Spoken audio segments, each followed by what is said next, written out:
I recognise there is a consensus across the House on the urgent need for reform of our welfare system, because the British people deserve protection and dignity when they're unable to work, and support into work when they can. At the moment, they are failed every single day by the broken system created by the Conservatives, which achieves neither. I know colleagues across the House are eager to start fixing that, and so am I, and that all colleagues want to get this right, and so do I. We want to see reform implemented with Labour values of fairness. That conversation will continue in the coming days so we can begin making change together on Tuesday. Mr. Speaker, I'll update the House on the G7 and NATO summits, where the Middle East was at the forefront of our minds. Mr. Speaker, for decades it has been the stated policy of the UK and our allies that Iran must never obtain a nuclear weapon. No one who cares about the security of our country or the future of the Middle East could live with that eventuality. For decades we have worked to prevent it, and on Saturday night the US took a big step towards resolving that threat. Mr. Speaker, there is now a window for peace. We urge Iran and Israel to honour the ceasefire and seize this opportunity to stabilise the region. That is our priority, to get Iran back around the negotiating table with the US. Ultimately, this is how we will ensure a complete, verifiable and irreversible end to Iran's nuclear programme. We're using every diplomatic lever to support this effort, because further instability would pose grave risks to the region and beyond, taking us even further away from freeing the hostages, easing the intolerable suffering of the Palestinians. There is also an opportunity now to push for a ceasefire in Gaza, and we must seize it. Mr. Speaker, I've been discussing this with other leaders, and we will keep pushing to put the region on a better path. Mr. Speaker, I've also spoken to the Emir of Qatar to express our solidarity after Iran's unacceptable attack on the Al Udeid airbase. We took the necessary action to protect British military personnel ahead of that attack, and we will continue to support all our citizens in the region. Mr. Speaker, this crisis has punctured once again the mistaken idea that domestic and foreign policy concerns are separate, that action in one area is at the expense of the other. The truth is, now more than ever, that international problems rebound on us at home, impacting our security and our economy.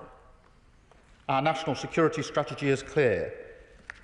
In this era of radical uncertainty, faced with growing conflicts, state threats, illegal migration, organised crime and terrorism, the only way to respond to these issues is by being strong both at home and on the world stage, by pursuing a foreign policy that answers directly to the concerns of working people. And that is the approach I took to NATO and to the G7. Mr. Speaker, NATO is the most successful military alliance the world has ever known, the cornerstone of our defence for over 75 years. But our duty is not merely to reflect on that success. We must equip the alliance for the future.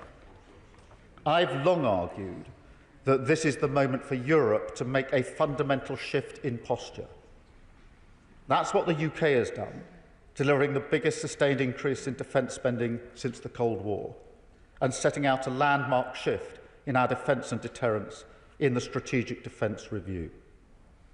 Yesterday, NATO allies stepped up as well to meet this moment and create an alliance which is stronger, fairer and more lethal than ever.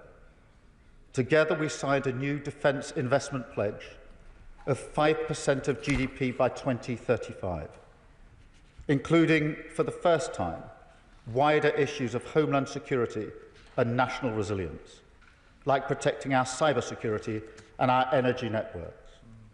This is in lockstep with our national security strategy, and we're already investing in these areas. So under NATO's new definitions, we estimate that we will reach at least 4.1% of GDP in 2027, on the way to 5% by 2035. Allies also agreed to review both the balance and the trajectory of these requirements in 2029 to coincide with the scheduled review of NATO's capability requirements, ensuring we keep pace with threats and technologies as they evolve. Mr. Speaker, with this historic commitment, we are continuing our proud tradition of leading in NATO, picking up the torch from Attlee and Bevin, and now, following their lead, we will seize the opportunity created by this moment to align our national security objectives and plans for economic growth, in a way not seen since the 1940s, renewing industrial communities the length and breadth of our country, boosting defence production and innovation. Our investment in Britain's nuclear deterrent alone will support 30,000 high-skilled jobs. And Mr. Speaker, I want to speak directly about our deterrent capability. It has kept this country safe for decades. But we recognise the grim reality today that the nuclear threat is growing. So we are renewing our existing at-sea capability, and we are going still further.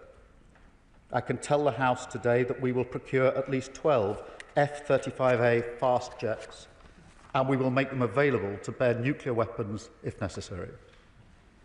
Mr. Speaker, this marks the return of the Royal Air Force to nuclear deterrence for the first time in 3 decades, the biggest strengthening of our deterrence posture in a generation, keeping our country safe while also supporting 20,000 jobs. The NATO summit sent a message of intent that will be heard around the world. But, Mr. Speaker, this must be joined by renewed support for Ukraine. Because if we let Putin succeed there, the deterrent effect on NATO's new plans would be fatally compromised. So I told President Zelensky at Downing Street on Monday that we will harden our resolve. We struck an agreement together to share battlefield technology, accelerating our support for Ukraine's defence, while boosting British security and British jobs. We committed to providing hundreds more air defence missiles, paid for not by the British taxpayer, but with money from Russia's frozen assets. And together with Europe, Canada and our Indo-Pacific partners, we announced that we will deliver €40 billion of military aid to Ukraine this year, matching last year's pledge in full. There is a path to a just and lasting peace, but it will only come through flipping the pressure onto Putin. His position is weaker than he claims. So I urged all our partners, including the US, to step up the pressure now with more sanctions and more military support to bring Russia to the table to agree an unconditional ceasefire leading to serious negotiations. Let me turn to the G7 summit, where again my priority was to deliver in the national interest. And again I can report some significant progress. Leaders agreed to take decisive action on illegal migration, following the UK's lead in using hard-headed measures like sanctions. We marked an export contract with Canada worth over £500 million, creating jobs here at home. We secured Canada's agreement to ratify Britain's entry to the CPTPP, a trading bloc worth $12 trillion. And we secured President Trump's signature to fully implement our trade deal, which will slash tariffs on British goods. His executive order, Mr. Speaker, will remove aerospace tariffs completely, cut tariffs on cars from 27.5% that British car makers face now to 10% in a matter of days, saving thousands of jobs in the West Midlands and around the country. Mr. Speaker, I've been to Jaguar Land Rover many times now. I've looked those workers in the eye, and I know what this means to them, to their families, and to their whole communities. And that is who I'm representing at summits like this, the working people of Britain. Mr. Speaker, navigating this world requires cool heads. It defies simplistic answers and knee-jerk judgments.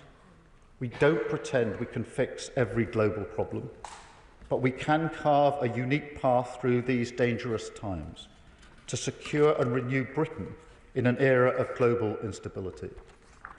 That's what our plan for change is all about, putting Britain's national interest first.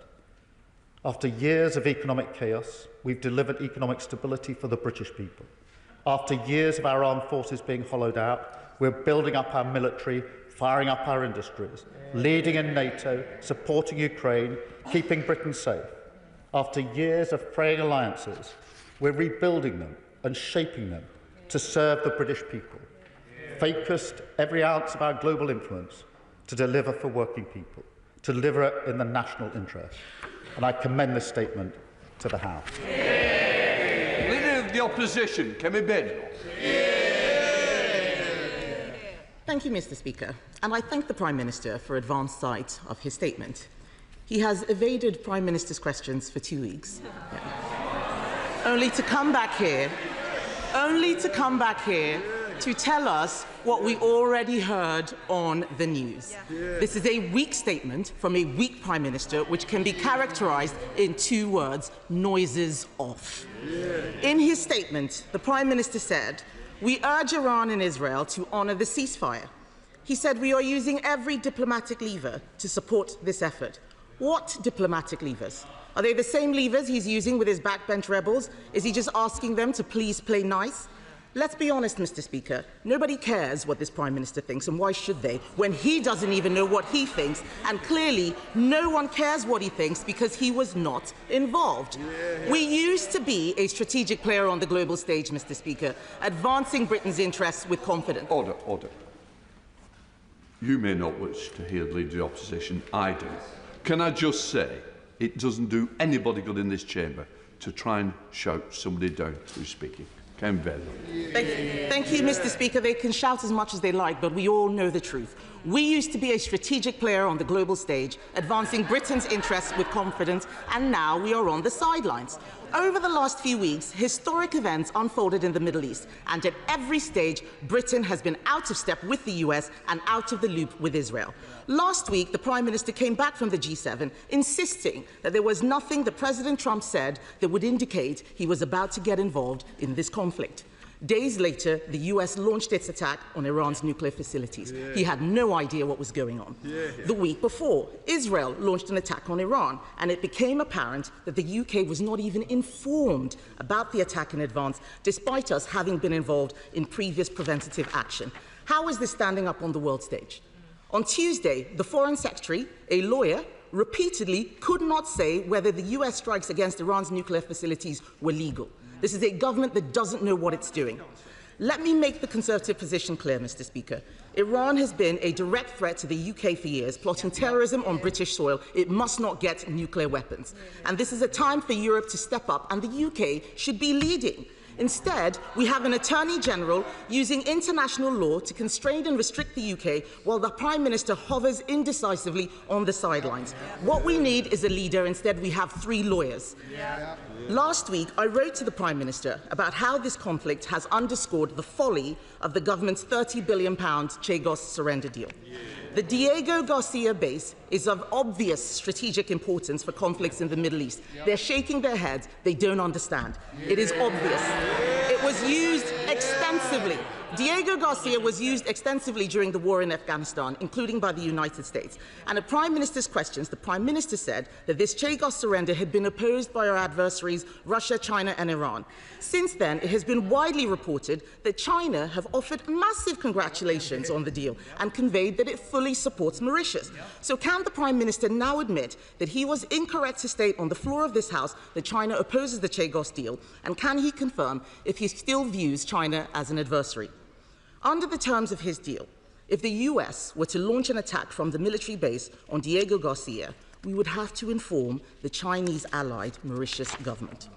Will he abandon the deeply flawed surrender deal? Because if not, when will he introduce the legislation setting out the details of the Chagos surrender so Parliament can consider and debate it? We welcome the announcement that the UK will be buying F-35A fighter jets, and I'm pleased that the Labour Party has now moved on from its previous position where it did not support NATO and advocated against the nuclear deterrent. They pretend that it never happened. We have the receipts. Conservatives are proud of exceeding the NATO baseline of 2% of GDP on defence, and we led NATO in getting there. But the government's aspiration to get spending on national security to 5% is just hope. The reality is Labour does not have a plan to get to 3%. It is all smoke and mirrors. And we do not know what the government will spend this extra 1.5% component on. So can the Prime Minister confirm whether this is money that we are already spending or whether there will be any new money? Because so long as this plan remains unfunded, these are just words. Instead of using smoke and mirrors to inflate defence spending, Labour should heed our call to hit 3% by the end of this Parliament with a fully funded plan to get there.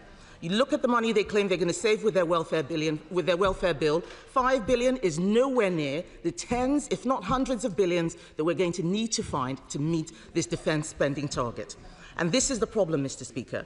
It is one thing to talk about spending money on planes and infrastructure, making announcements about reviews, but it is another to be clear where the money comes from and how it will be spent efficiently to secure the defence of our nation. They can mutter all they like. We all know that they are terrified of doing anything that is even remotely difficult. Mr. Speaker, it is crucial that there is a clear, united front in full support of Ukraine which secures peace on their terms. The stakes could not be higher. We need the government to be leveraging British influence in every way it can for Ukraine. So can he tell us whether he pushed for clearer language in the NATO communique about Russia being the aggressor in this conflict? And can he update us on the UK's current position on Ukraine's accession to NATO, given the absence of detail in this year's communique? We must ensure our leading role continues, but this requires strong leadership and an ability to influence. Mr. Speaker, in conclusion, the Prime Minister may have finally returned to this House after a fortnight away, but in truth, he is all at sea.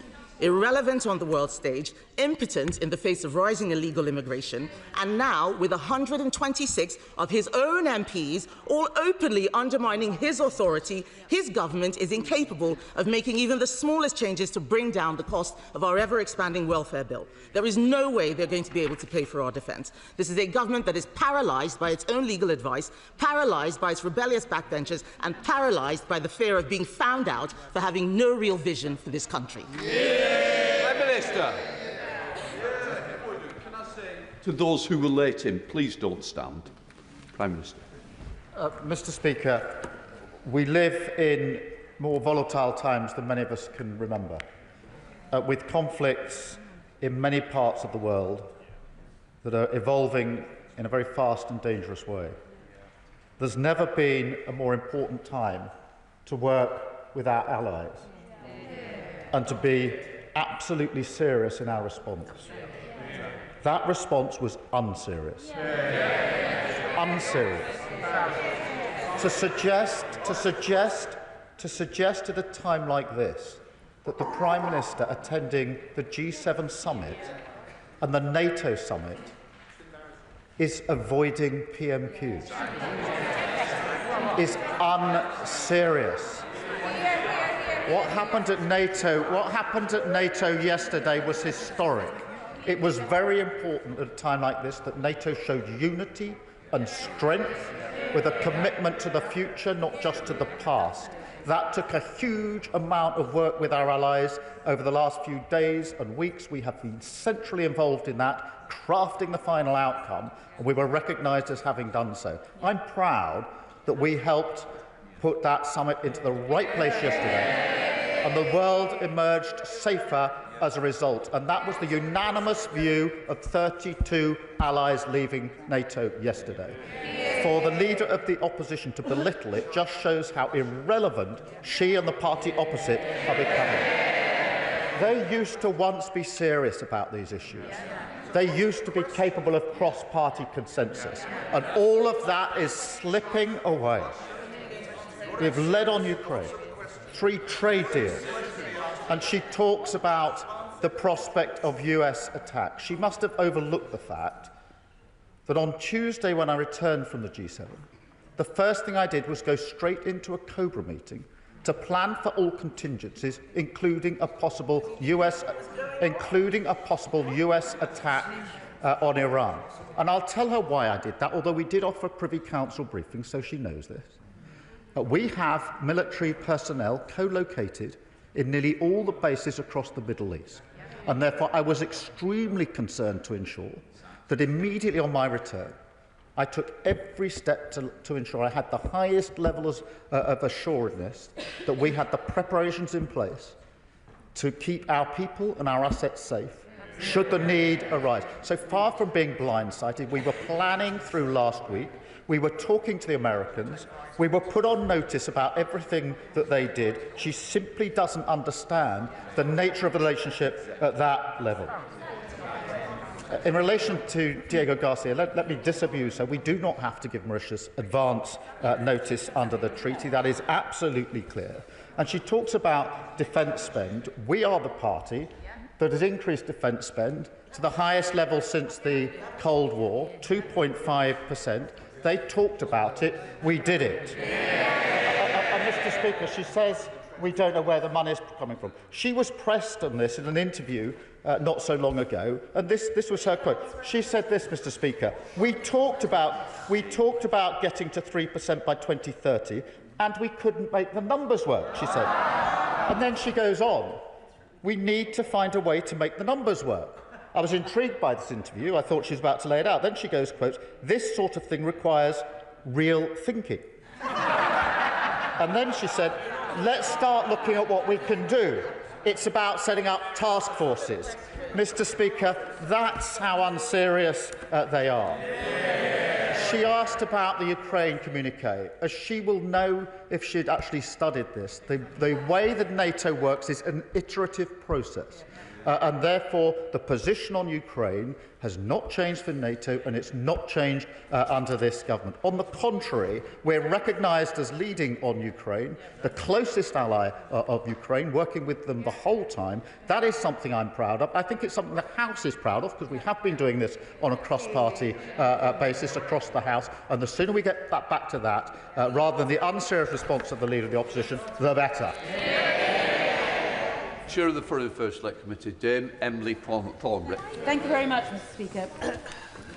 In the year since the election of this Labour government, Britain is back as a force for good on the world stage. Yeah. Following the outbreak in the Middle East of conflict in the Middle East last week, I was proud to see the Prime Minister lead calls for calm, cool heads and de-escalation. Yeah. And in its aftermath, we must take seriously the renewed defence commitments that the Prime Minister has made at NATO.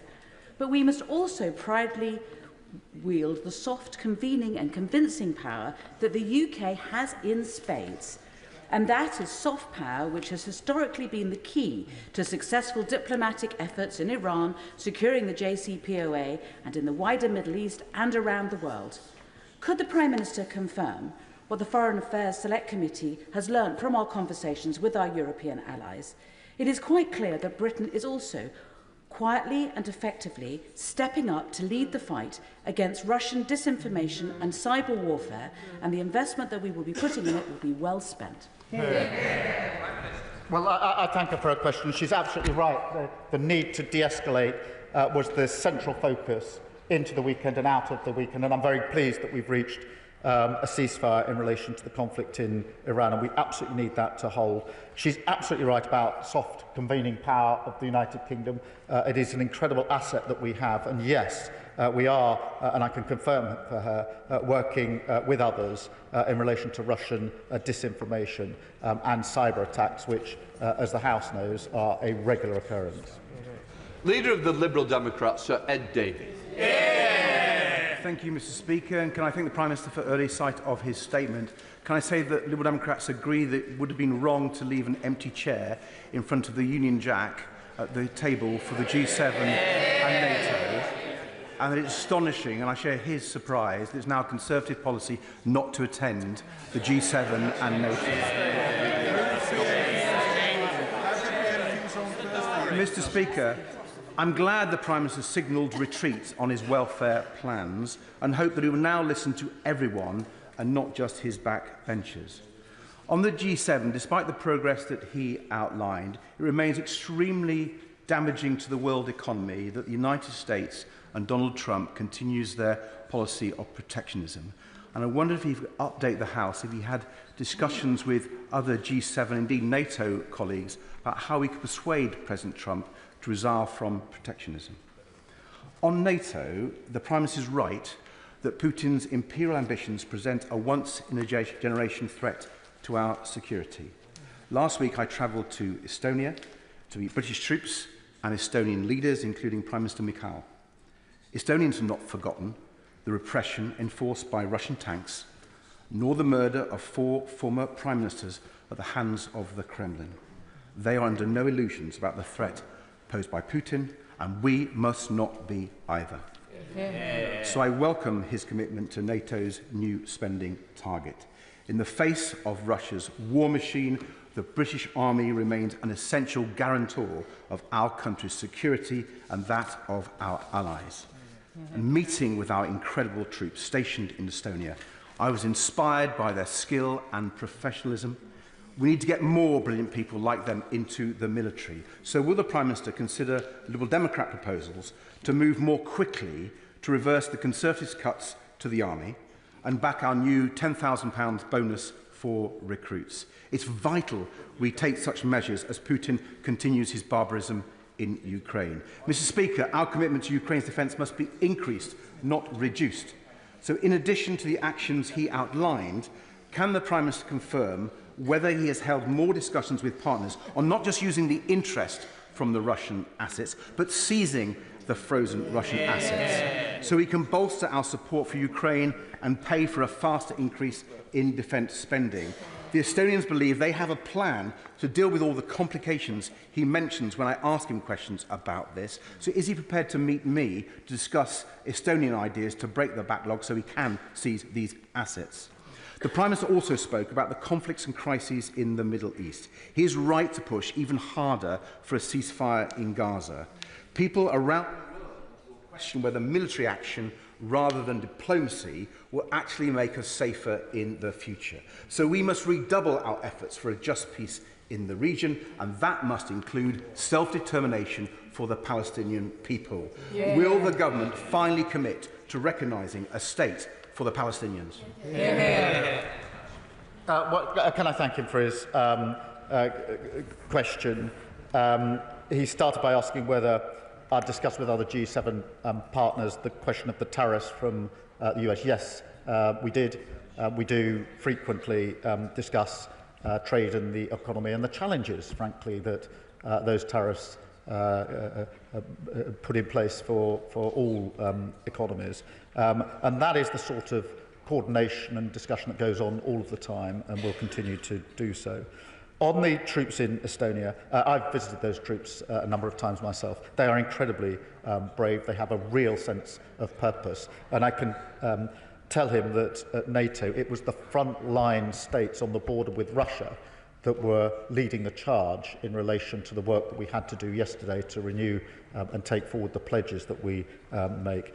He asked about reversing the cuts to the army. We will begin the work reversing those cuts. When the party opposite came into government, there were 100,000 in our army. When they left, there were 70,000. I think that's what Ben Wallace meant when he said they'd hollowed out our armed forces. Yeah.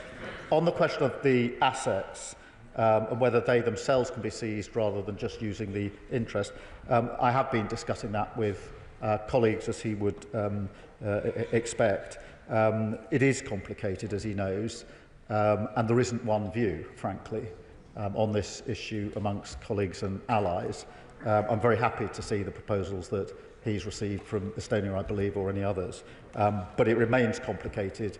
And I have to say, allies are in different places on this, but we will continue to discuss it. On a ceasefire in Gaza and recognition, I think it's very important, and we have been pressing the case, particularly in recent days quite urgently and in close collaboration with our colleagues, the E3, Germany, France and the UK, are working very closely together at the moment to say this is the moment to press on from Iran to a ceasefire in Gaza. And I mean that that should happen in days.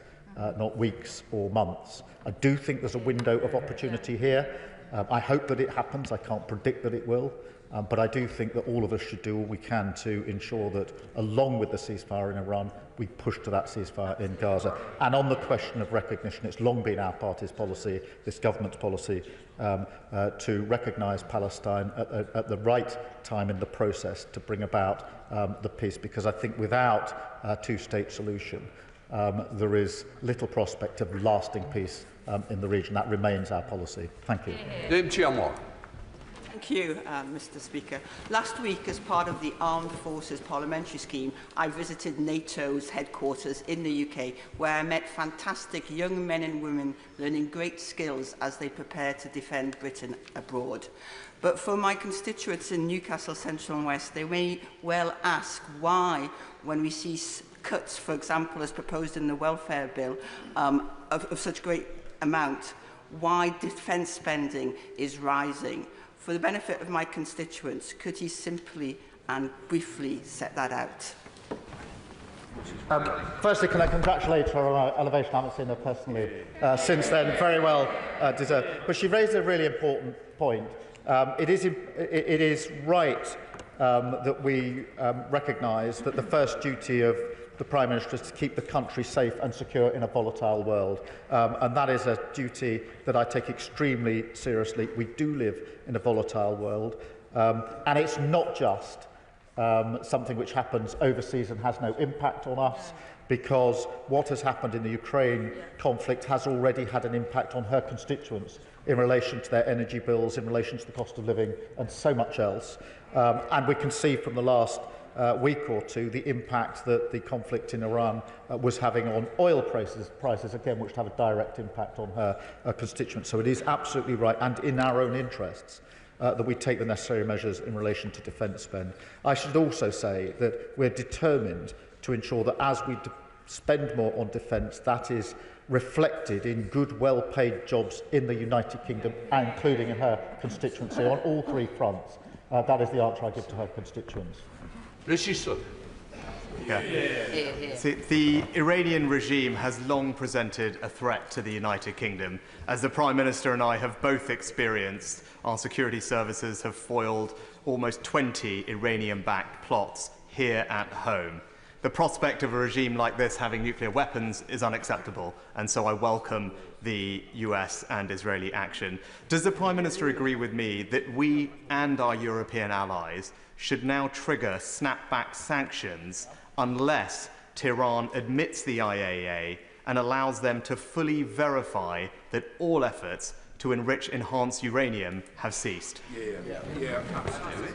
I thank him for his question and endorse what he says about our security services, which, as he knows very, very well, do an incredible job in the most difficult of circumstances at great speed and have foiled a number of plots which would have caused widespread panic, violence and destruction. On snapback, thank him for raising this. That is a consideration that we are discussing with our allies. I do think that it has to be part of the pressure that we apply. Exactly when and how snapback is applied will obviously be a question of discussion, but he's absolutely right to say that is the very discussion we should be having at the moment. I thank him. Mr. Speaker, I welcome my honourable friend's statement and his commitment to increase defence expenditure, but given that we are looking to improve public services, health service, social care, education, police, is it realistic to do that within the current tax envelope? And hasn't the time come for us to review how we tax wealth as opposed to work, and to make sure that those people who can bear the heaviest load? Well, I thank him for his question. On the question of defence spend, when we set out the commitment to 2.5 by 2027-28, I set out at the same time how we would fund it, and we will continue to take the approach to any spending commitment that we make. He will know that we made a commitment in our manifesto in relation to not raising taxes on working people, and we will keep to that commitment. James Clever. Thank you, Mr. Speaker. I welcome the element of the Prime Minister's statement where he explicitly links defence, diplomacy and domestic security, and he is absolutely right to highlight that interconnection.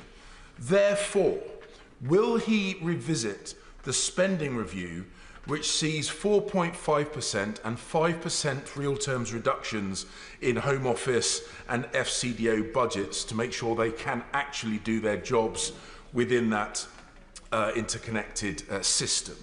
And in order to pay for that, will he ensure his Chancellor removes the job-destroying taxes on employment, reduces the tax burden which is seeing entrepreneurs and wealth creators leave the country in their droves? And will he show real leadership and ensure his backbenchers do not prevent his front bench from reducing the cost of our welfare bill so we can pay for these incredibly important governmental functions? Well, I thank him.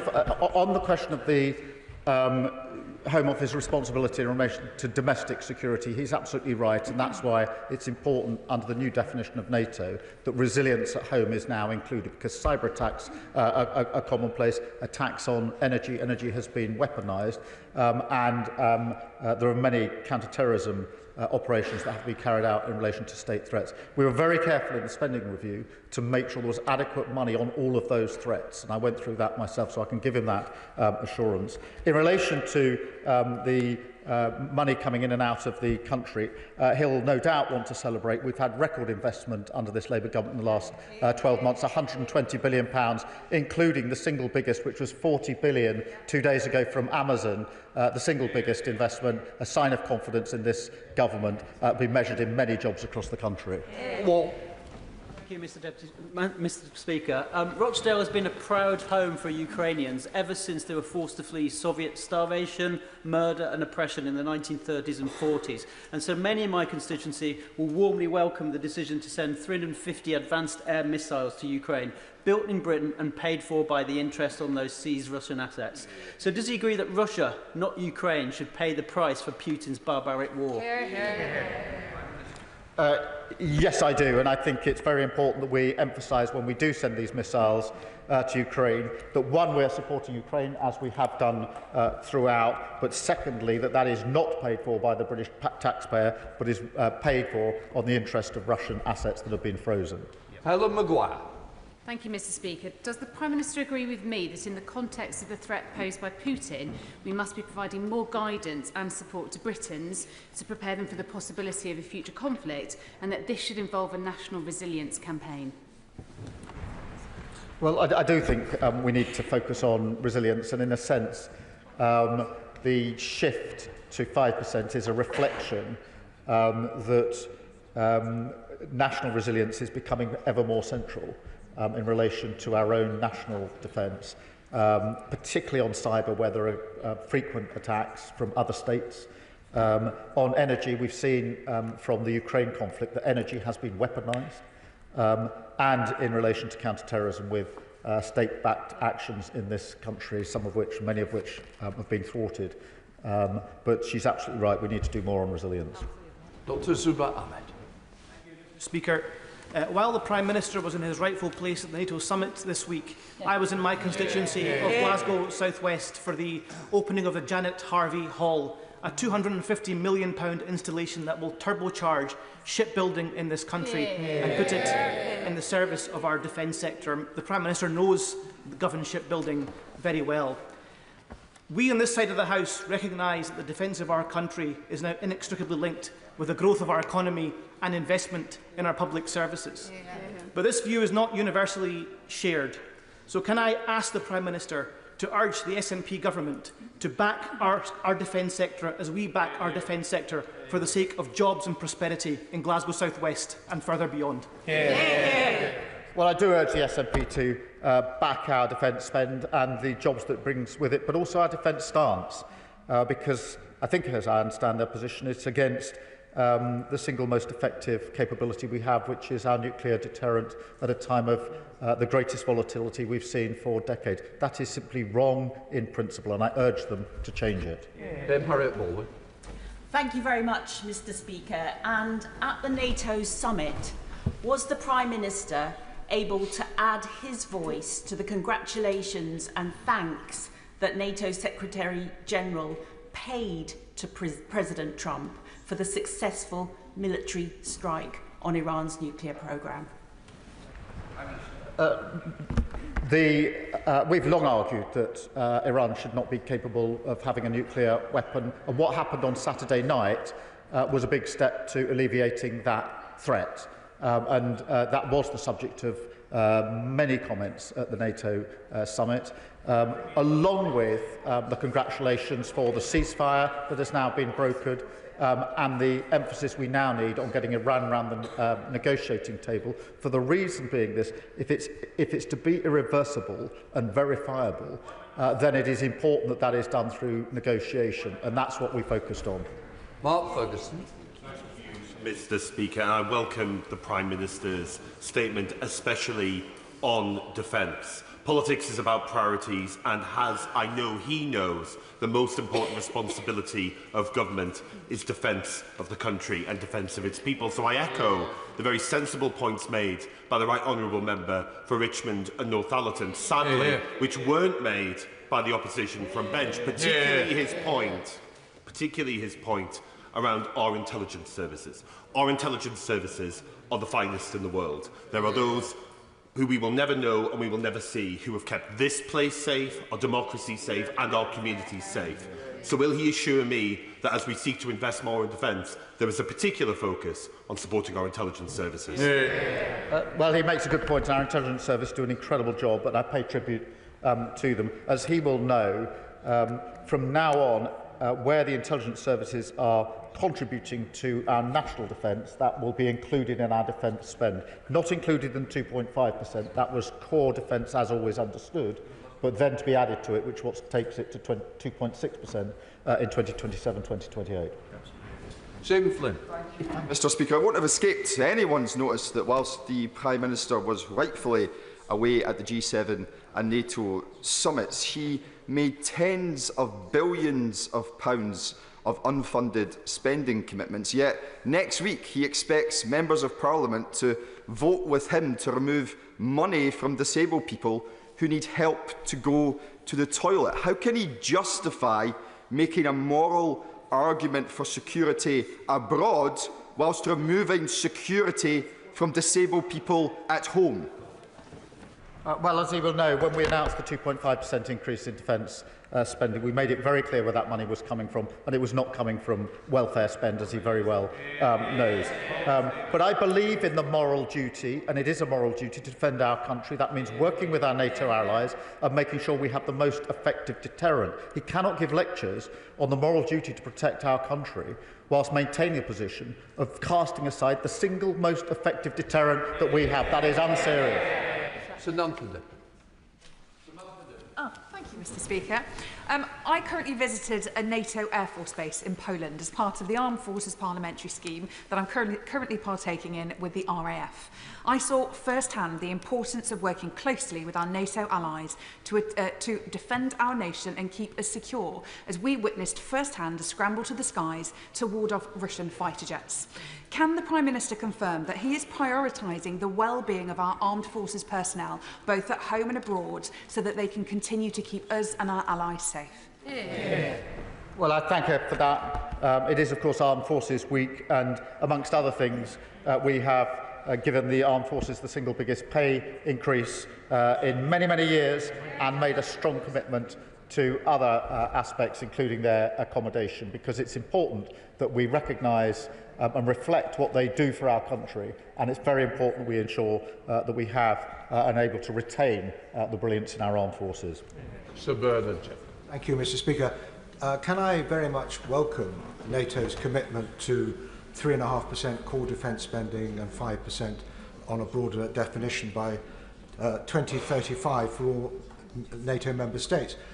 But the Prime Minister and the government have only published spending figures up until 2030.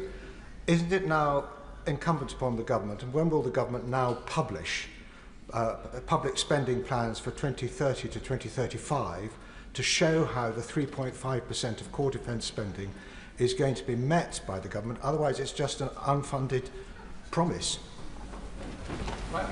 Well, as you will know, when we presented the Strategic Defence Review, we had already set out the path to 2.5 and the ambition to 3%. I think it's right that NATO has now, or all NATO allies have agreed the 5% for 2035. That is, of course, subject to review in 2029, both as trajectory and balance. And the reason for that, as he will understand, is that NATO itself is reviewing its capabilities in 2029, and therefore that review will coincide with that review of its own capabilities. Richard Buss.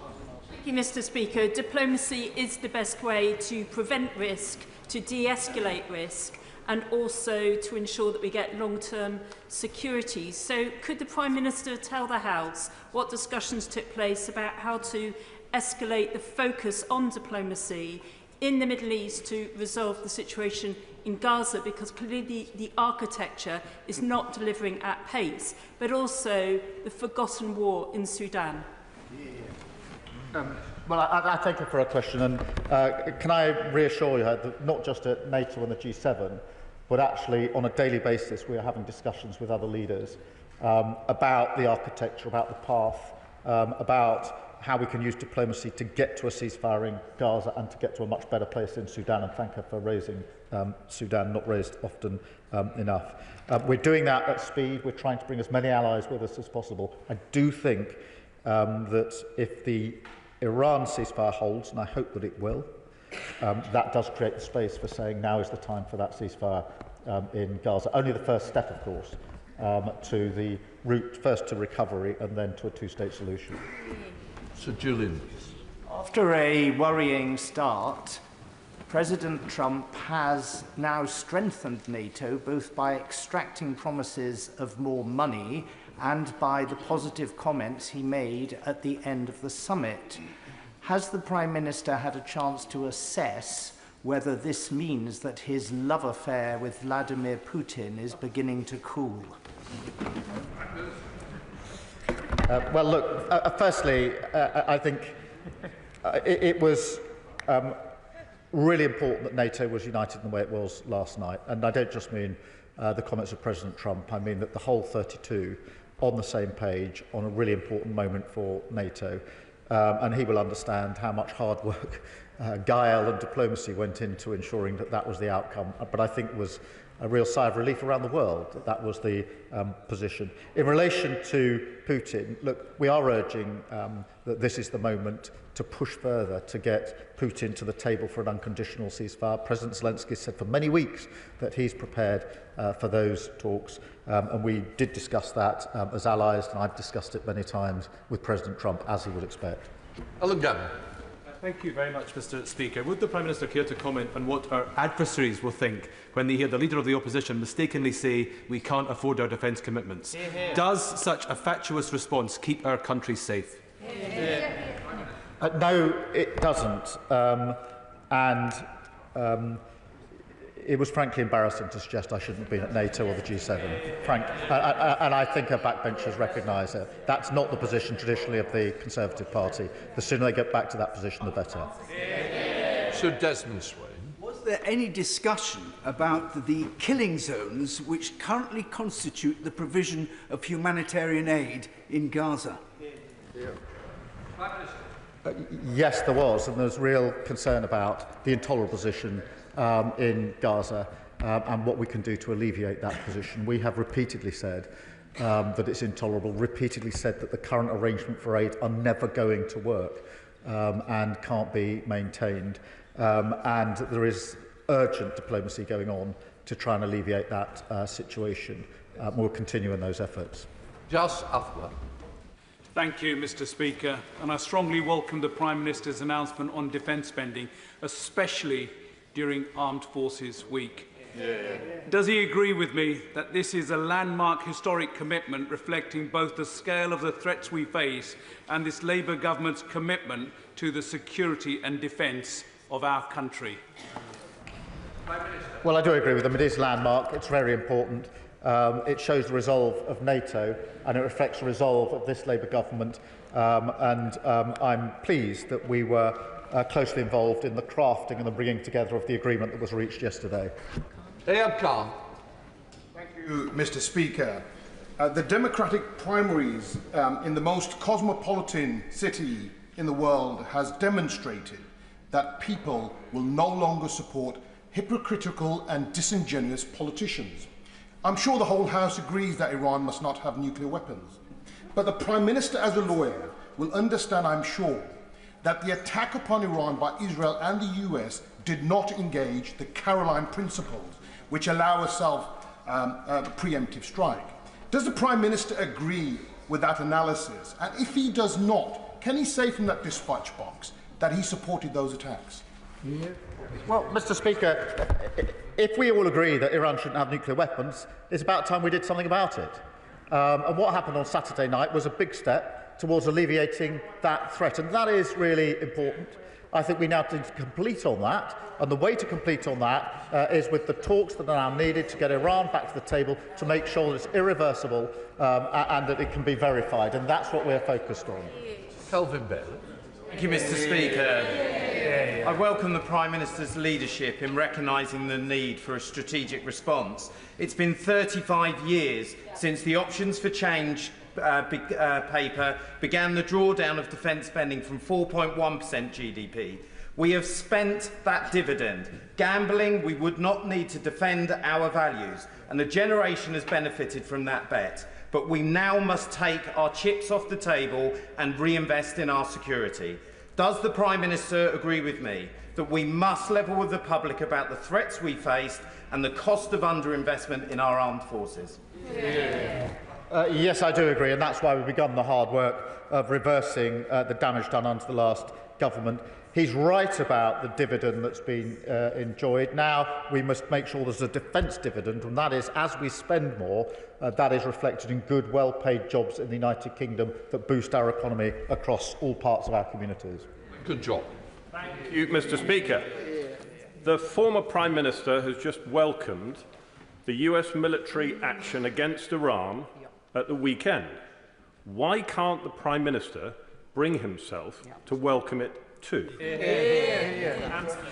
Well, because I've said we need to alleviate the threat. I've said that take a huge step towards alleviating the threat. And I've discussed that with G7, with NATO colleagues, and I've discussed it with President Trump. And everybody was very pleased that there was such unity on it. Joanna Baxter. Thank you, Mr. Speaker. The forced deportation of children is illegal under international law, and yet Russia continued to steal Ukraine's future one child at a time. So can I please ask the Prime Minister if the issue of Ukraine's stolen children was discussed with our allies, and what more is being done to return those children to their homes and their families? Well, I thank her for raising this, and she's been a hard campaigner, an important campaigner on this. And it is central that if there's to be a ceasefire and a lasting peace in Ukraine, and I hope there is, that it must involve the return of the children. And we have discussed that many times and will continue to do so. Mr. Speaker, since the Second World War, our national security has been based broadly on three pillars. Our own physical defences, which the Prime Minister mentioned in his statement, the alliances we've built, which he also mentioned, but the third pillar he did not, and that is the international rules-based order. So what discussion did he have at both or either summit about the importance of international law, the undermining of its credibility by inconsistent application between the conflicts in Ukraine and in Gaza, and in particular, did he try and persuade President Trump to lift the United States sanctions on the International Criminal Court? I've long been an advocate of the international rules-based order and discussed that regularly with allies, because NATO itself is a rules-based framework and an important one at that. And therefore we do need to maintain those rules-based systems, make sure they're fit for purpose. And I would add that the same is true for trade and the economy as well. Nigel Collis. Thank you very much, Mr. Speaker. As a member of the cross-party UK delegation to the NATO Parliamentary Assembly, I've had the opportunity to meet Ukrainian members of Parliament who continue to make the powerful case for NATO allies continuing to support them. It's also become clear, Mr. Speaker, that in recent months, increasingly other countries in the region, Poland, the Baltic states, Estonia, Lithuania, Latvia, are growing ever nervous about their vulnerability in terms of Russia's invasion. Can the Prime Minister comment on the UK's efforts and dialogue with those countries during this period, this unsettling time? And does he agree with me that the security of those Baltic states are important for our own national security? Well, I thank her for raising this, and she's absolutely right that Baltic states are incredibly nervous at the moment. They have been, frankly, for the last 3 years or so. We engage with them regularly. I engage with their leaders on a regular basis. They've been brought into the coalition of the willing, Mr. Speaker, and on the occasions they can't attend, I have a special session with them because their concerns are of such importance to us. Tom Gordon. Mr. Speaker, I welcome the increase to defence spending and the revised target. Earlier this year at the Spring Statement, we saw cuts to the ODA, the Overseas Aid budget, to fund those defence increases. The ODA budget is integral to our international security abroad. So will the Prime Minister rule out any further cuts to this budget as part of the defence spending increases? Well, look, he's absolutely right to emphasise the importance of overseas aid, and that was a difficult decision. I want to put it back up to 0.7 rather than take it down. And in the meantime, I'm exploring other ways in which we can find funding for overseas aid and working with other countries to that end, because I don't think we can just wait until we're in a position to increase the funding again. Steen. Thank you, Mr. Speaker.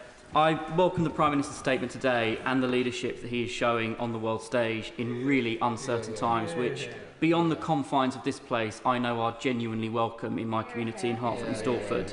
As we mark Armed Forces Week this week, I know veterans in my constituency and servicemen from my constituency will welcome the government's commitment to strengthening our national security. So for the benefit of my constituents, could the Prime Minister set out a little further how we're supporting our armed forces to keep us safe and honouring the service of veterans across the country?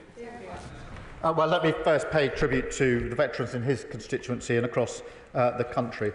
We have put in place a number of initiatives already, particularly in relation to homelessness and veterans, more broadly in relation to accommodation and the support that goes in just to veterans, but also our armed services. That's vitally important as a reflection of their contribution, but also to ensure that for those serving, we deal with the retention crisis caused by the party opposite. Mark Pitcher. Thank you, Mr. Speaker. Whilst we may disagree on the detail, can I agree with the Prime Minister that as far as possible in this place, it would be better to keep partisan politics out of national security issues? And who knows, I may get the whip withdrawn for saying that, but so be it. There are things that go beyond party politics. So can I thank the Prime Minister for all his hard work in the national security interests of this country. When it comes to the G7, he mentioned sanctions, and he, in his statement, said, I urge the United States to do more on sanctions. Is he aware that the United States is actually urging the United Kingdom to do more on sanctions when it comes to Russia? So can the Magnitsky legislation be widened and deepened so it captures more of Russian assets and also possibly other countries that may have sanctions imposed upon them soon, for example, Georgia?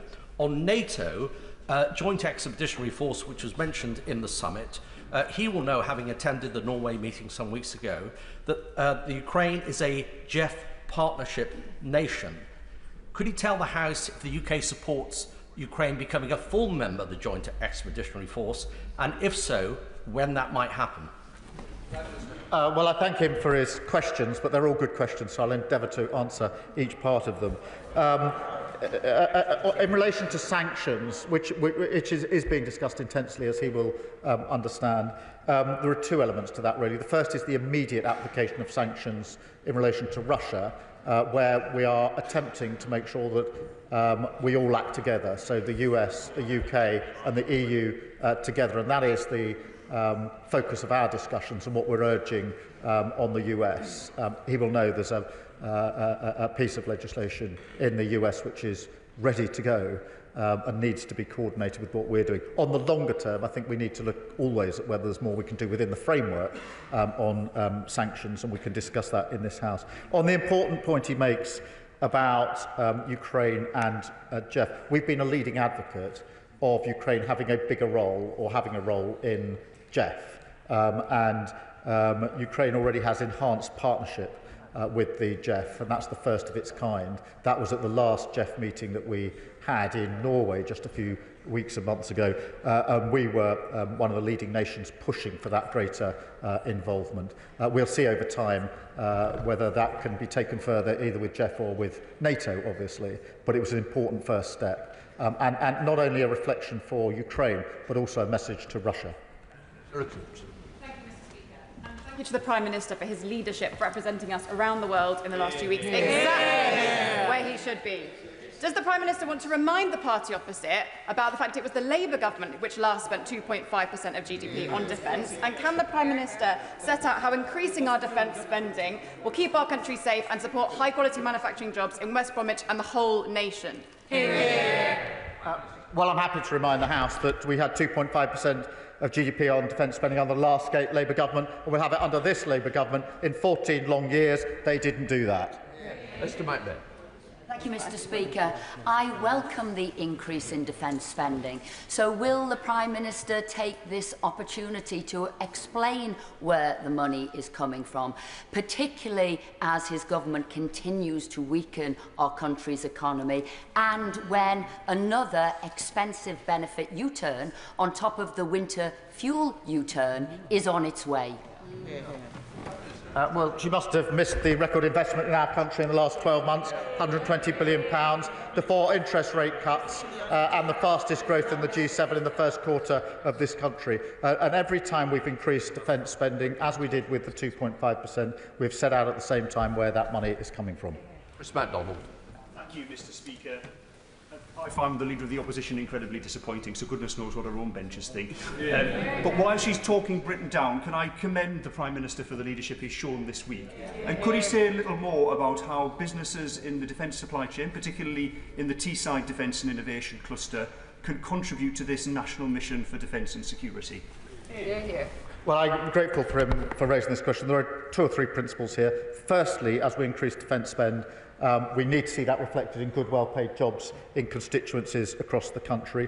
Secondly, Mr. Speaker, there will obviously be the big sectors on defence who will benefit, but we've put together a hub for smaller supply chain businesses, which will be in pretty well every constituency, whether they're defence-specific or not, to ensure that they take advantage of the contracts and the extra spending on defence. And in that way, we can ensure that there's a dividend back in the United Kingdom for the extra spend that we're putting in place. David Reid.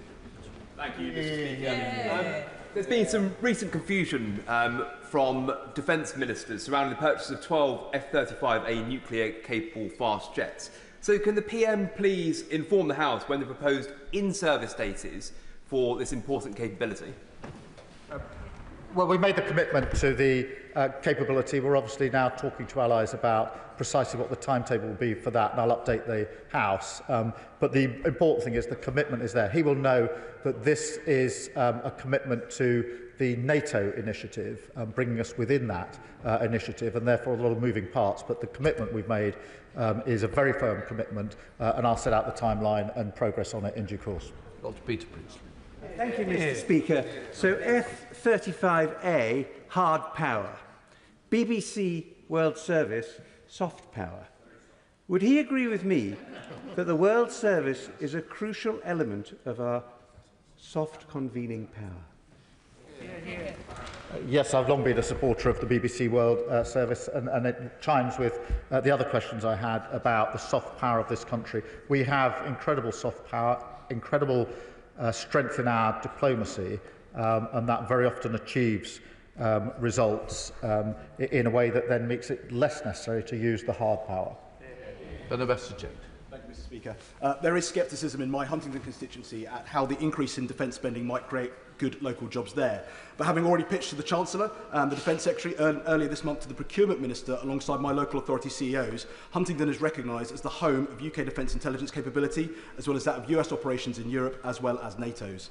So, given 10% of the equipment budget is now pledged to developing new technology, along with the £400 million Defence Innovation Fund, will the Prime Minister back my commitment to leveraging the designation of RAF Witten as an MOD trailblazer site to build a defence technology cluster to create highly technical local jobs and build new defence capability from Huntingdon? I think he's in discussion with our ministers about this, and obviously we look forward to taking that forward. In relation to what he refers to as the scepticism of his constituents in Huntingdon, I want to reassure them through him that this increased defence spend will bring yield to Huntingdon, to his constituents, in the defence-specific sectors, but also in the supply chains as well. Thank you very much, Mr. Speaker. I welcome the Prime Minister's statement and his leadership. Can I just return to international humanitarian law? The International Development Select Committee recently published a report that showed that IHL is under threat like never before, and attacks on aid workers are rising. So can the Prime Minister assure us that the UK will be a champion for IHL, and could he elaborate on conversations on upholding it in relation to Gaza, but also Sudan and the many other countries ravaged by conflict around the world? We have an absolute commitment to international humanitarian law, and it is extremely important that we keep to that, whether that's in Gaza or in Sudan. And that is the framework through which we make our decisions. Thank you, Mr. Speaker. When it comes to the evils of terrorism and aggression across the Middle East, all paths lead back to the Iranian regime, be that the sponsorship of Hamas, Hezbollah, the Houthis, or indeed at the heart of that regime, the IRGC. So, whilst I fully appreciate the Prime Minister will not speculate on prescription from the dispatch box, will he at least reflect on how it can be that despite calls from both sides of this House over many, many years to prescribe the IRGC, it still hasn't happened, not least when he took quite right and proper action to prescribe Palestine action after the attack on Bryce Norton last week, that the IRGC still sit unprescribed? I thank him for raising this. As he knows, we keep prescription under constant review and won't hesitate to take the most effective measures against the Iranian regime. He will know we've already sanctioned the IRGC in its entirety, including individual commanders, but we do keep this under constant review. Luke Charlton. I praise the Prime Minister for his work on the new 5% target, ensuring that we reach that in terms of national security and core defence. Would he agree with me that just as the last Labour government in the 1940s helped found NATO, that this Labour government could help found a multilateral defence development bank that would ensure we reach the 5% by the mid-2030s? Well, I thank him for that question, and there is a debate going on across allies as to how we can work together on the increased spending in terms of the spend itself, financial arrangements, whether it's development banks or others, and ensuring that we coordinate our capability and cooperation, because the last thing we want is everybody spending more money, but in an uncoordinated way, and there's been intense discussion about that. John Cooper. Mr. Speaker, the situation in Scotland is very difficult. I welcome the news that we are to go further with our at-sea deterrence, and of course the nuclear missile Trident boats are based in Faslane, but as we have heard, First Minister John Swinney and his SNP administration do not back nuclear weapons. Further, they've created a hostile environment for defence firms in Scotland because they will not back any firms which make ordnance. This week we've also heard the former First Minister Humza Yousaf claim wrongly that allowing our American allies to use the Prestwick Air Base to refuel is some kind of war crime. What can we do to nullify the threat to British security from these fifth columnists? Beat them. But I mean, it is a serious question. This isn't just the usual politics.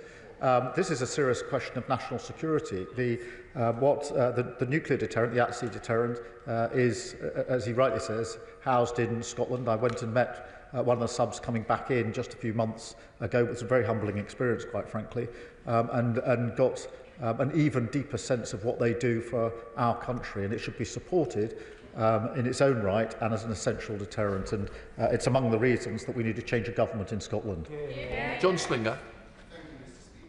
I welcome the Prime Minister's statement, which shows that international cooperation, the ability to forge relationships of trust and human empathy are signs of strength, not weakness.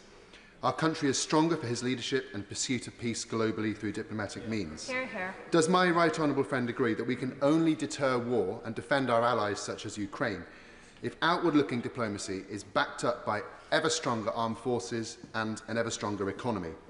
That these matters ought to unify all in this House, and that it's very unfortunate that we've seen petty party political gains, frankly, from the Leader of the Opposition.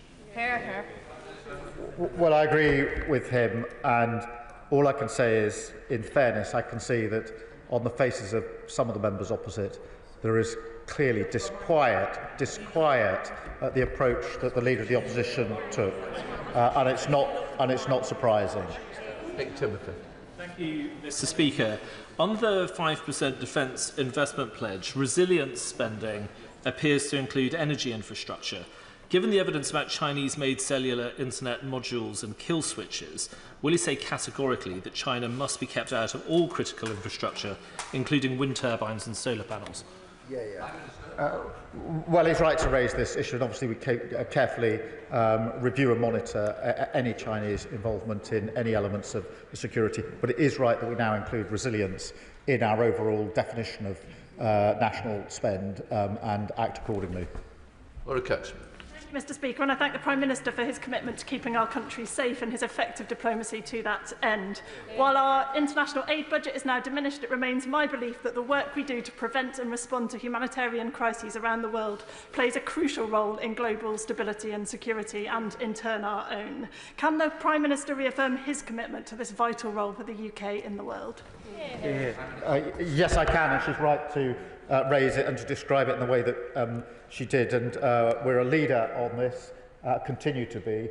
We want to get our aid budget back up, but in the meantime, I want to work with other countries to find other ways of providing and financing that support as a matter of some urgency. Bradley.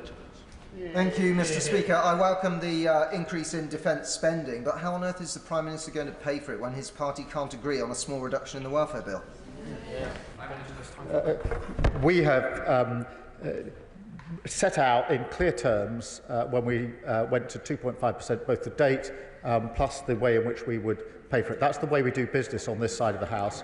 For 14 years, they lost control of the economy, left hollowed out armed forces, a 22 billion black hole, and frankly, they're in no position to lecture anyone about these issues. Still less after the response of the Leader of the Opposition, which shows exactly why their party is sliding into irrelevance. Frank Manali. Mr. Speaker, I think it's clear today that the Leader of the Opposition should never represent the United Kingdom on the world stage. Absolutely outrageous, Mr. Speaker. But I am grateful to my right honourable friend for his statement, and following the comments of other honourable members, can I ask him what assessment he has made of the potential opportunities for Scottish-based defence and aerospace industries, which already support hundreds of jobs in Coatbridge and Bellsill, arising from the expectation to reach 4.1% of GDP by 2027? And does he share my concern that the disjointed defence policy of the SNP risks jobs and investment in Scotland, and we need to fight that at all costs? Well, he shouldn't worry too much about the Leader of the Opposition representing our country. She never will. Mr. Speaker, if she did, the chair at the NATO summit would have a little sticky note on it saying busy at PMQs, presumably. Mr. Speaker, that's how unserious her point is. But on the substantive question of jobs in Scotland, there is the real potential now to build on what Scotland does. It's got a proud history in relation to our defence and security, and this provides an opportunity to build on that platform. James Shannon. Thank you very much, Mr. Speaker. Can I thank the Prime Minister very much for his statement? I know that nobody in this House can doubt the sincerity of his careful words and his commitment for what is best for the United Kingdom of Great Britain and Northern Ireland at the G7 and NATO summit. The Prime Minister will be aware of my support for Israel, and indeed the support of so many in this great nation. That was, I believe, one of the major issues at the summit. So can the Prime Minister outline, please, whether time was taken with our closest ally in the United States of America to discuss steps that can be taken to cut the head off the IRGC and to ensure that the USA bombing of the Iranian nuclear programme was a success, and thereby secure a truce and a lasting peace in the Middle East? Thank you. Well, I can assure him that is an ongoing discussion that we have with our US allies, both at leader level and between our teams on an ongoing and constant basis. Israel has the right to be safe and secure, and it is neither safe nor secure at the moment. We have to be absolutely clear about that and the right of Israel to defend itself. And that means discussions about the IRGC, it means discussions about Iran, which has been a constant source of threat and terror and conflict in the region. And yes, we discussed not just the attack on Saturday, but also the further measures that can be taken to make sure that Iran never has the capability to develop nuclear weapons. Tricia Fergus. Thank you, Mr. Speaker, and I thank the Prime Minister for his statement and for his leadership, something which I'm sure is welcomed by our allies around the world, if not by the Leader of the Opposition. My right honourable friend mentions that there is now a window of opportunity for peace in the Middle East, and I'm sure that's something we would all want to see happen and come to fruition. However, with deadly attacks on Palestinian people seeking food continuing, can the Prime Minister advise from his discussions whether there is any prospect of Israel allowing the UN and other humanitarian organisations to resume food distribution in an ordered and fair way?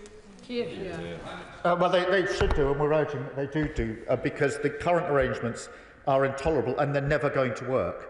And we need to be really clear about that, and we will continue to urge that with our allies and obviously talking to leaders across the region, as she would expect. But now is the time to push on also for the broader ceasefire to alleviate the situation more generally and allow a path to open for the long-term conflict resolution that's needed.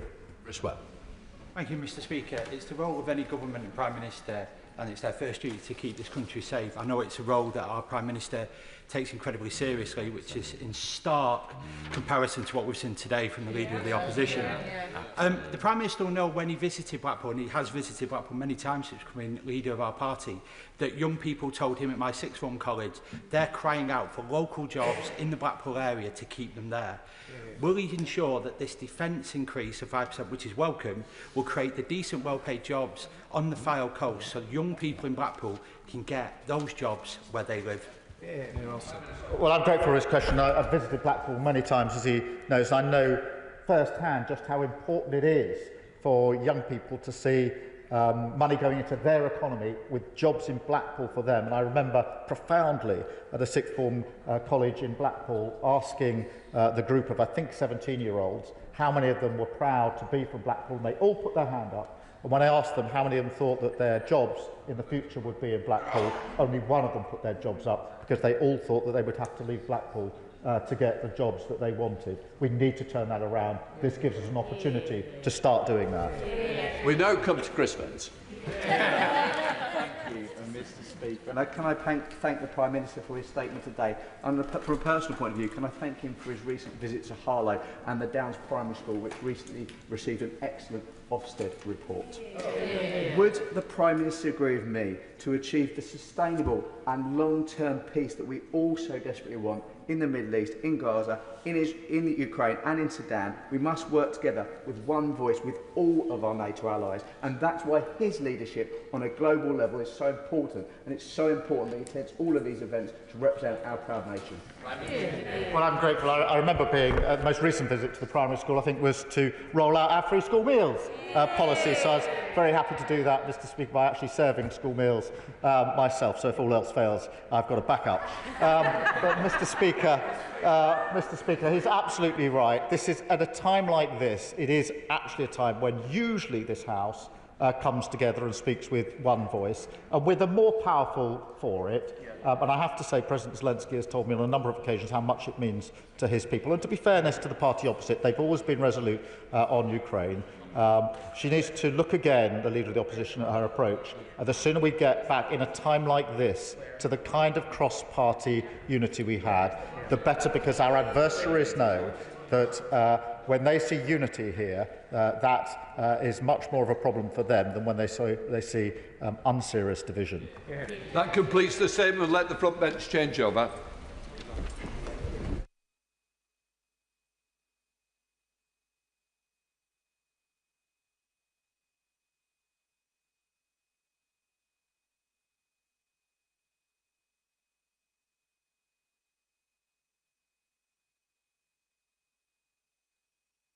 We'll now proceed to read the orders of the day. Supply and Appropriation Main Estimates Number 2 Bill, second reading. Now. Minister to move formally. I beg to move. The question is that the bill be now read a second time. As many of that opinion say aye? Aye.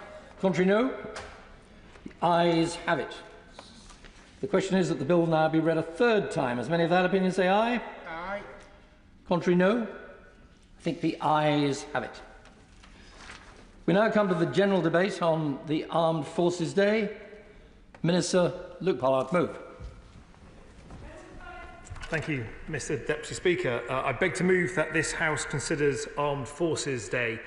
This week, our nation comes together to give profound thanks to the men and women of our armed forces, their families and veterans, the heroes who give so much and sacrifice so much for their country at a time when the world is becoming increasingly dangerous, unpredictable and insecure.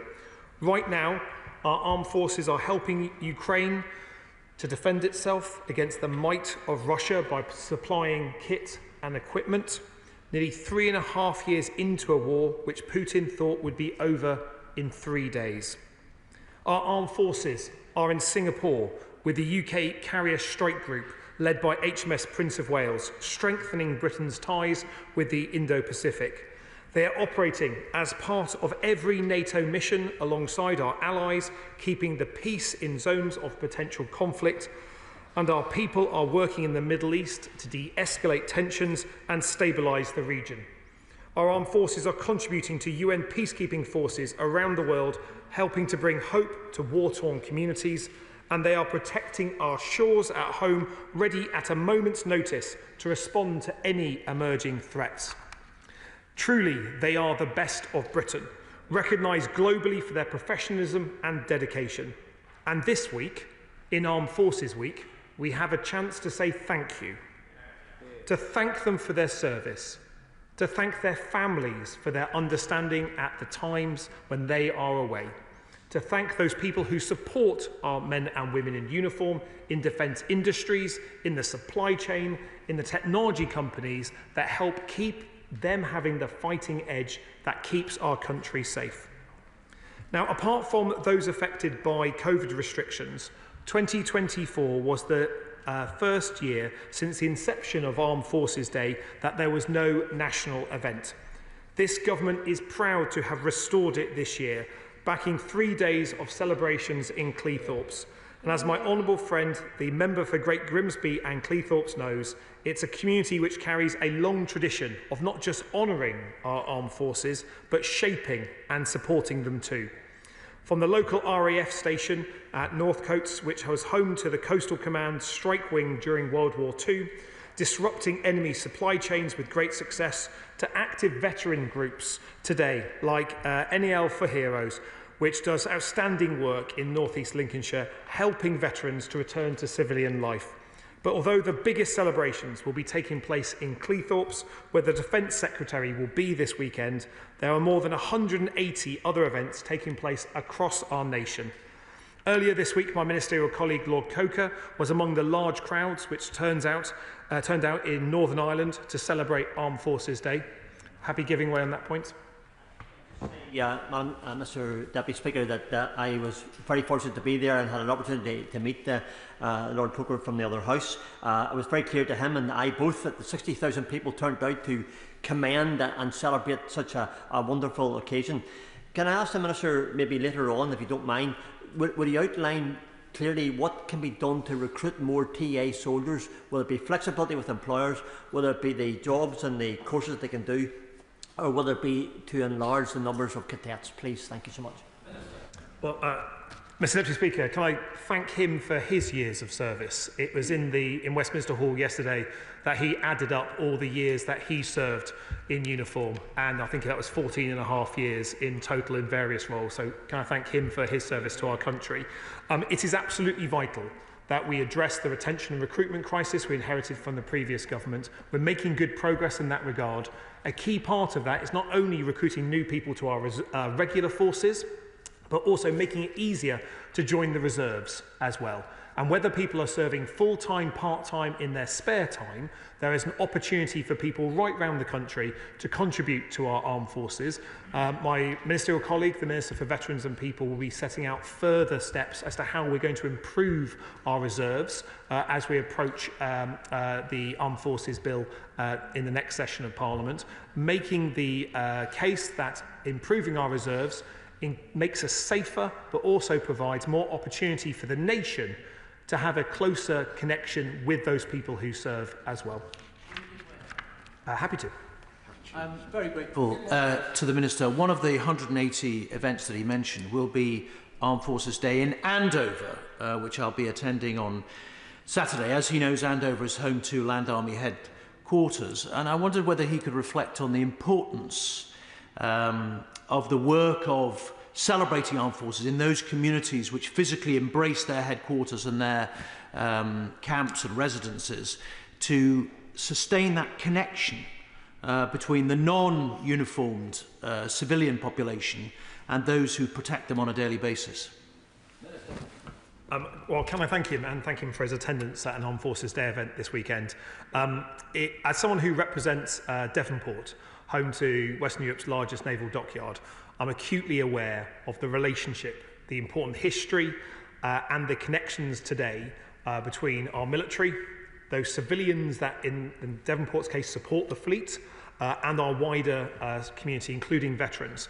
I think it is absolutely right we tell the story of that connection, not just by looking back at the battles of previous years, those people who never returned from wars, but making the case that investing in our defence today creates good, well-paid jobs. It provides opportunities for our young people, and it's one of the sources of great pride, I think, that our Army, our Navy and our Air Force all feature in the top 5 employers of apprentices in the country. It's a huge opportunity to celebrate the skills that we have, but also the connections between our people, because I think all our communities are proud of our armed forces, and this weekend's a great opportunity to say that again. John Slinger. I thank my honourable friend for giving way.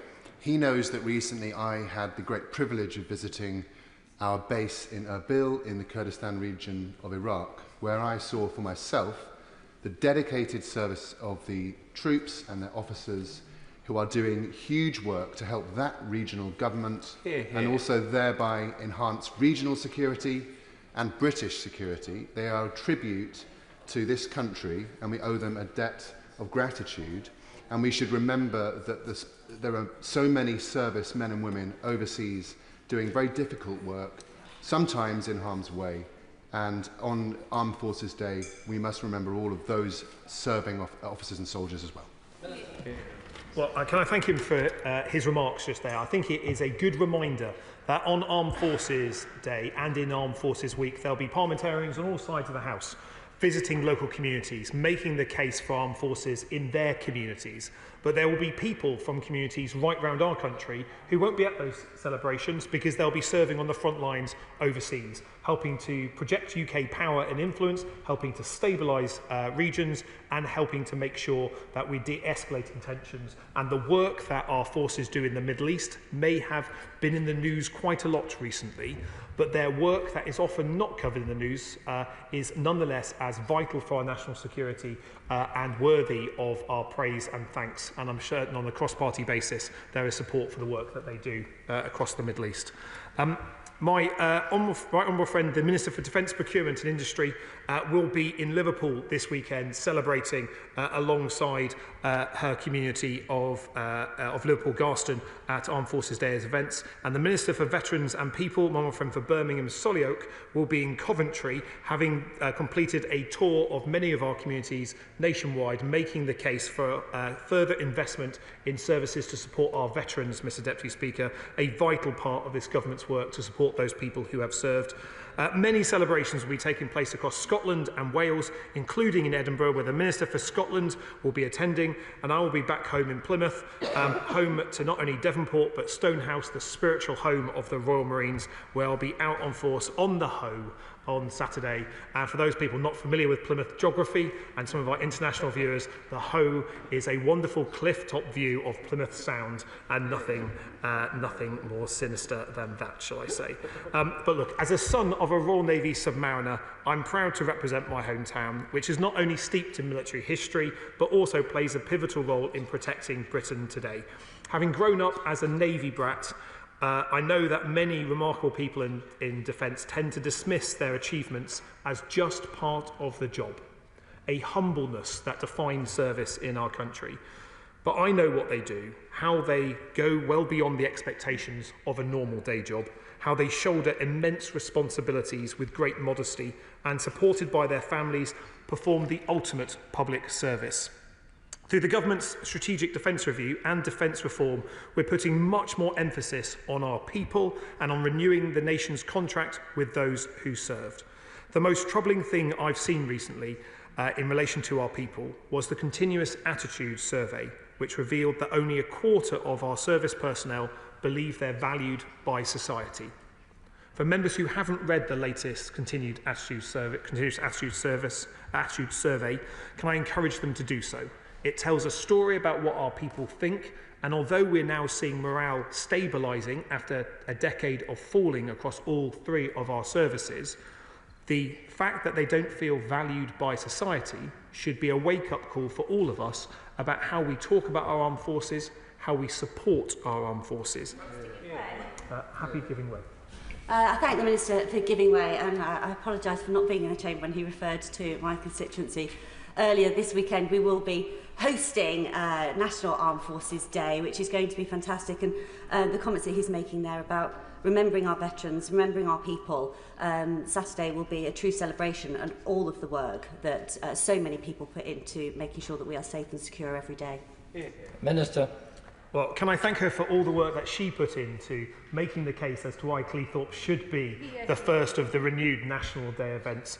I know the Defence Secretary is looking forward to attending events in Cleethorpes this weekend and to hearing from not just those people who serve today, but the young people of the cadets in her community that may well be those people who serve in the future, and those veterans who have served our nation as well. I'm looking forward to events in Plymouth, but I know that the events in Cleethorpes will be the centre of our national attention this weekend, and rightly so. Sir James Cleverly. I appreciate the Minister giving way. Will he recognise that the UK's armed forces are a visible manifestation of the philosophy and values that underpin the country? And if society does not value the armed forces, might he concede it is because consistently, I think, we have failed to defend the principles and values that underpin our society? And we should confront the accusations that this, for example, is an inherently racist country, which it absolutely is not. And confront the accusations that our history is not something we should be proud of, because perhaps then a wider society will appreciate the men and women who defend not just the physical country, but our values, our history, and our philosophy. Well, can I thank the right honourable gentleman for that intervention, and I share his passion for telling our nation's story. To tell our full story, we have to explain the good bits and sometimes the bad bits as well. But at all times, we can look at the bravery, the courage and the service of our armed forces as a source of national pride. But I also look at our armed forces today as the embodiment of some of our British values. I believe in equality. It's something that for me is very important to me personally. But when I think about our soldiers that are operating in Estonia at the moment, being ready to deter a Russian move across the border, it does not matter what the colour of the skin of the soldier is, what religion they have, where they come from, what their accent is. All that matters is that in that unit, everyone has each other's backs, proud of our country, proud of the service, proud of the reasons that they are there. And I think at Armed Forces Week, it's an opportunity to remind people about what the difficult jobs we ask people to do and to thank them for it. But the right honourable gentleman is entirely right, talking about the values that stand behind the uniform and why the flag that they have on their arms matters so much. It's not just a piece of cloth, it is British values that we should be proud of, all of us. And for that reason, I think it is important that we recognise that our service personnel need to feel more valued. The figure has plummeted over the past 12 years, and we know that words won't address that problem, only action will. And that's why it's so important to award our service personnel their biggest pay rise for over 2 decades, and to follow it up with another above-inflation pay rise this year. And for the first time, as a source of great pride to me as the Minister for the Armed Forces, we can say that every single person in uniform is now paid the living wage. That should always have been the case, but sadly was not, but it is now. They deserve a lot more than just a decent salary. The cold, damp and mouldy homes that many have been living in are frankly a betrayal of their service. So after buying back 36,000 homes from the private sector sold off under a previous Conservative government, that saves taxpayers more than £600,000 a day in rent payments. We're delivering a generational renewal of military accommodation with at least £7 billion of funding in this Parliament to help tackle the poor state of forces housing. Happy to. And I thank the Minister for his statement and take the opportunity to also mark an important week for our armed forces. And I welcome everything he's saying about the support to our armed forces, but also to their families in the way of investment in the homes and also more money in their pockets. Does he agree with me that supporting our armed forces goes way beyond just the equipment they need on the front line, but it's about making sure that their families are supported and valued through the support we can give them as a government, but also in the communities that they live in? Minister. I couldn't agree with the Honourable Lady more. It is so important. I think in this debate, and I am somewhat guilty of this occasionally, Mr Deputy Speaker, many of our defence debates have been about kit, has been about platforms, and if it's anywhere near me, has often been about frigates. And we talk about the equipment. We need to talk about our people more. That's at the heart of the Strategic Defence Review, but also at the heart of this government's policy is talking about the families of those people who serve more. So that's why the Armed Forces Commissioner Bill that we are placing through the House, that I hope will become law soon, puts an emphasis on allowing service families to access the Commissioner, to make a case that it is the whole defence family, those people who serve in uniform and their family members that back them in service, that need to be valued by this nation. And I believe on a cross-party basis that is a view that is shared. What we now need to do is to make sure it's featured in our legislation and in the day-to-day operations of our military. There's more to do on that. Happy to. Thank you, Mr. Speaker. With the